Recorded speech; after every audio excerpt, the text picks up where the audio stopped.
வணக்கம். சினிமா பேசுவோம் நண்பா. ஆக்டர் பிரபாஸ், அமிதாப் பச்சன், கமல்ஹாசன், தீபிகா படுகோன், ஷோபனா, துல்கர் சல்மான், விஜய் தேவர்கொண்டா அண்ட் பசுபதி நடிப்பில் நாக் அஸ்வினோட இயக்கத்தில் கல்கி படம் எப்படி இருக்குது, ஆடியன்ஸோட எக்ஸ்பெக்டேஷன் ஃபுல்ஃபில் பண்ணுச்சா இல்லையா, முக்கியமாக ஆக்டர் பிரபாஸ்க்கு கல்கி படம் ஒரு கம்பேக் படமாக இருக்குதா இல்லையான்ட்டு இந்த வீடியோவில் நாங்கள் பார்க்கலாம். நம்ம சேனலுக்கு நீங்கள் ஃபர்ஸ்ட் டைம் வீடியோ பார்க்குறீங்கன்னா சப்ஸ்கிரைப் பண்ணி சப்போர்ட் பண்ணுங்கள். இப்போ வாங்க வீடியோக்குள்ளே போகலாம்.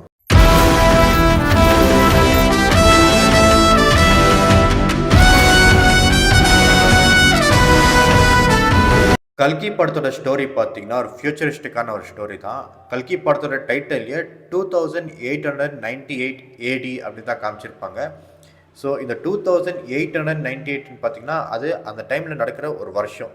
அதாவது இப்போ எப்படி 2024 நம்ம எல்லாரும் சொல்கிறோமோ அது மாதிரி 2898 என்ன கதை நடக்குதுன்னு தான் இந்த படத்தோட ஸ்டோரியாக வச்சுருக்காங்க. கல்கி படத்தோட ஒன்லைன் ஸ்டோரி பார்த்தீங்கன்னா மகாபாரதத்தில் நடக்கிற ஒரு சில சம்பவம் தான் ஃப்ளாஷ்பேக் போர்ஷனாக காமிச்சிருக்கிறாங்க.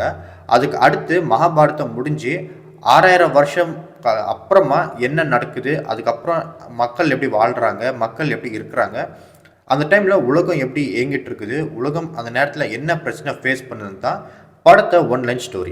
முதல்ல படத்தோட பாசிட்டிவ்ஸ் என்னன்னு பார்க்கலாம். பொதுவாக ஃப்ளாஷ்பேக் போர்ஷன்னா ப்ரெசன்ட் டேட்லேருந்து 30 வருஷத்துக்கு முன்னாடி தான் ஃப்ளாஷ்பேக் போர்ஷனாக இருக்கும் ஒரு சில படங்களில்.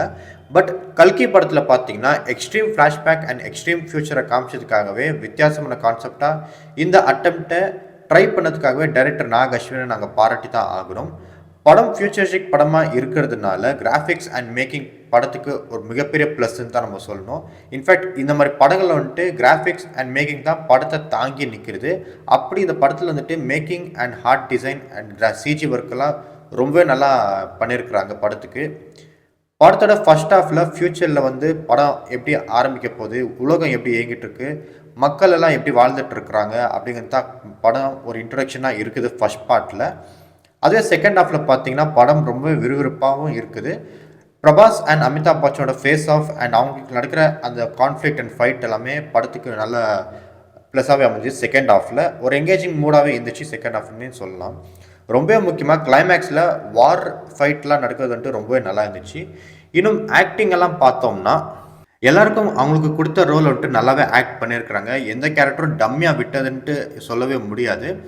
ஒரு சில கேரக்டர் சும்மா ஒரு நேம் சேக்கோசம் வந்துட்டு போகலாம். பட் அவங்களோட நடிப்பு கூட நல்லா நடிக்க வச்சிருக்காரு டைரக்டர் நாக் அஸ்வின்.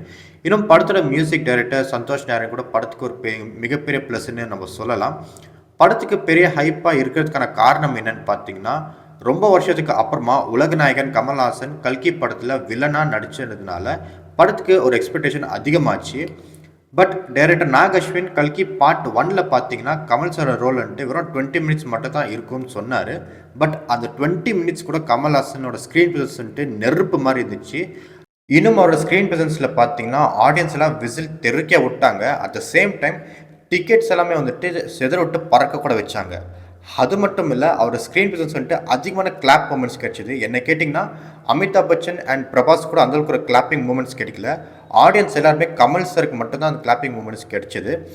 இன்னும் கமல்ஹாசன் தவிர வேறு யாரும் அந்த ஒரு ரோலை நம்ம நினச்சி பார்க்கக்கூட முடியாது. அந்த அளவுக்கு அவரோட நடிப்பு இந்த கல்கி படத்தில் இருந்துச்சு. இந்த விஷயத்துக்காகவே இந்த ஒரு இன்வால்மெண்ட்டுக்காகவே நம்ம கமல் சார் பாராட்டி தான் ஆகிறோம். இன்னும் படத்தோட ஸ்டார்டிங்கில் பார்த்தீங்கன்னா டைட்டில் டிசைன் ரொம்ப நல்லா பண்ணியிருக்கிறாங்க. அண்ட் படத்தில் ஹாலிவுட் படமான எக்ஸடஸ் அண்ட் 10 கமாண்ட்மெண்ட்ஸோட இன்ஸ்பிரேஷன் படத்துக்குள்ள இருக்குது. அதே நேரத்தில் கல்கி படம் பார்க்கறதுக்குன்னா முன்னாடி மகாபாரதோட ஸ்டோரி மட்டும், மகாபாரதம் கம்ப்ளீட் மகாபாரதம் இல்லை, அதாவது குருட்சேத்திரம் நடக்கிறதுக்குன்னா முன்னாடி நடக்கிற ஒரு சில சம்பவம் இருக்கு இல்லைங்களா, அந்த ஸ்டோரி மட்டும் ஜஸ்ட் நீங்கள் மைண்டில் வச்சுட்டு இந்த படம் பார்த்தீங்கன்னா இன்னும் உங்களுக்கு படம் நல்லாவே உங்களுக்கு என்கேஜ்மெண்ட்டாக இருக்கும். அட் த சேம் டைம் இன்னும் நல்லா புரியுங்கிறத நான் நம்புகிறேன். இப்போது படத்தோட நெகட்டிவ்ஸ் பார்க்கலாம். ஃபர்ஸ்ட் ஹாஃபில் கேரக்டர் அண்ட் ஸ்டோரியை ரிவீல் பண்ணுற நேரத்தில் பார்த்தீங்கன்னா அப்போ கொஞ்சம் ஸ்லோனஸ் இருக்குது. நிறைய பேருக்கு போரா ஃபீல் ஆகும். அண்ட் படத்தில் ஒரு சில தேவையில்லாத கேமியோ அப்பியரன்ஸ் வந்துட்டு போகிறதுனால அந்த ஆக்டரோட ஃபேன்ஸ் டிசப்பாயிண்ட் ஆகிறதுக்கான சான்சஸும் இருக்குது. அண்ட் எனக்கு பர்சனலாக கமல்ஸோட ஸ்க்ரீன் ப்ரெசன்ஸ் இன்னும் அதிகமாக காட்டியிருக்கலாம். மேபி பார்ட் 2ல் கமல் சருக்கு நிறைய சீன்ஸ் அண்ட் அவரோட ஸ்க்ரீன் ப்ரெசன்ஸ் இன்னும் நல்லா பண்ணுவாருன்னு நான் எதிர்பார்க்குறேன். நீங்கள் நினைக்கிறீங்க அது மறக்காமல் கமெண்ட்ஸை சொல்லுங்கள். அண்ட் படத்தை 3Dயில் தான் பார்க்கணுன்னு அவசியம் இல்லை, 2Dயில் கூட பார்க்கலாம். எனக்கு தெரிஞ்சு பெருசாக எதுவும் டிஃப்ரென்ஸ் இருக்காதுன்னு நான் நினைக்கிறேன். ஒருவேளை நீங்கள் 3Dல பார்த்துருந்தீங்கன்னா எப்படி இருந்துச்சுன்னு மறக்காமல் கமெண்ட்ஸை சொல்லுங்கள். இன்னும் படத்தில் பார்த்தீங்கன்னா ஒரு சில கேரக்டர் பற்றி அண்ட் ஒரு சில விஷயங்களை வந்துட்டு சொல்லாமலே விட்டுருக்காரு நாக் அஸ்வின். பட் இது எல்லாமே பார்ட் 2ல் அந்த கேள்விக்கான பதில் கிடைக்குமா தான் பொறுத்து இருந்து நாங்கள் பார்க்கணும். இப்படி என்ன தான் படத்தில் நெகட்டிவ்ஸ் இருந்தாலும் கூட கிராஃபிக்ஸ் அண்ட் மேக்கிங் பார்த்தீங்கன்னா படத்துக்கு ஒரு பெரிய ப்ளஸ்ஸாக இருந்ததால இந்த நெகட்டிவ்ஸ் எல்லாம் நம்ம கண்ணுக்கே தெரியாது. கூட சேர்த்து கமல் சார் அமிதாப் பச்சனோட ரோல் வந்துட்டு ரொம்ப நல்லா இருந்ததுனால படத்தில் நம்மளுக்கு நெகட்டிவ்ஸ்ன்னு சொல்கிறதுக்கு அந்தளவுக்கான வார்த்தைகளும் வரல. பட் இருந்தாலும் ஒரு சில ஃப்ளாஸ்ன்ட்டு படத்தில் இருக்க தான் செய்யுது. பட் என்னத்தான் நம்ம இந்த ஃப்ளாஸை மட்டும் பார்த்துட்டு இருந்தால் இந்த மாதிரி ஒரு படமும் நம்மளுக்கு கிடைக்காம போயிடும். இன்ஃபேக்ட் இந்த படம் வந்துட்டு ஒரு தெலுங்கு படமாக இல்லாமல் இது ஒரு பேன் இண்டியா படம். ஏன்னா அமிதாப் பச்சன், பிரபாஸ், ராணா, துல்கர் சல்மான், உலகநாயகன் கமல்ஹாசன் மாதிரி எல்லா பேன் இண்டியன் ஸ்டார்ஸும் இந்த படத்தில் நடிச்சிருக்கிறாங்க. ஸோ இந்த ஒரு அட்டம்ப்டை எடுத்து இந்த ஒரு பெரிய பெரிய ஸ்டார்லாம் வச்சு படம் பண்ணுறதே ஒரு சாதாரண விஷயம் கிடையாது. இதுக்காகவே நம்ம டைரக்டர் நாக் அஸ்வினை பாராட்டி ஆகணும். அண்ட் ரொம்பவே எக்ஸ்ட்ரீம் ஃப்ளாஷ்பேக் அண்ட் ரொம்ப எக்ஸ்ட்ரீம் ஃபியூச்சரிஸ்டிக் படமாக எடுத்த ஒரு சில படங்கள் எல்லாமே தோல்வி படமாகவும் அமைஞ்சிருக்குது.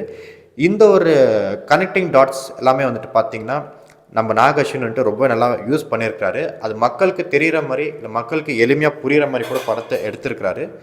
இதுக்காகவே நம்ம நாக் அஸ்வின் அவரை பாராட்டி தான் ஆகிறோம். அண்ட் மகாபாரத்தில் அந்த கனெக்டிங் டாட்ஸ்லாம் ரொம்ப நல்லா யூஸ் பண்ணியிருக்காங்க. அது என்ன கனெக்டிங் டாட்ஸ்ன்னு நான் சொல்ல வேண்டிய அவசியம் இல்லை, நீங்கள் படம் பார்த்து தெரிஞ்சுக்கோங்க. கல்கி படத்தில் யாரோட கேரக்டர் படத்தில் ஒரு ஷோ ஸ்டீலராக இருக்குதுன்னு பார்த்தீங்கன்னா படம் ஃபுல்லாக அமிதாப் பச்சனோட கேரக்டர் தான். அவர் பண்ணுற ஃபைட் அண்ட் அவரோட ஆக்டிங் பார்த்தீங்கன்னா படத்துக்கு ஒரு மிகப்பெரிய ப்ளஸ்ஸாகவும் அமைஞ்சிருக்குது. எங்கெல்லாம் பிரபாஸோட ரோல் வந்துட்டு டம்மி ஆகுதோ அங்கெல்லாமே வந்துட்டு அமிதாப் பச்சன் தான் ஸ்கோர் பண்ணுறாரு.